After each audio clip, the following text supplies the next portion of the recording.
რუსთავის სპორტის სასახლეში რამაზ გოგობერიშვილის მემორიალური ტურნირი კალათბურთში დასრულდა. ტურნირის გამარჯვებული თბილისის რაშჩი გახდა. სპეციალურად შეჯიბრისთვის შექმნილი გარდამავალი პრიზი ჩემპიონ გუნდს სიმბოლურად რამაზ გოგობერიშვილის შვილმა გადასცა. საქართველოს სამგზის ჩემპიონისთვის მიწვრთნელი ტურნირი რუსთავის მერიისა და საკალათბურთო კლუბ რუსთავის ორგანიზებით წელს პირველად გაიმართა და ორგანიზატორთა განცხადებით შეჯიბრი მომავალში ტრადიციულ სახეს მიიღებს.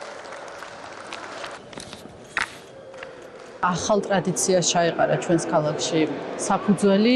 ჩვენ ბედნიერები ვართ, რომ გვაქვს შესაძლებლობა დღეს სწორედ ამ ახალი ტრადიციით თაობებს გადავცეთ რამაზის სიყვარული, რამაზის ის წარმატებები, რომლითაც ვამაყობდით თითოეული რუსთაველი.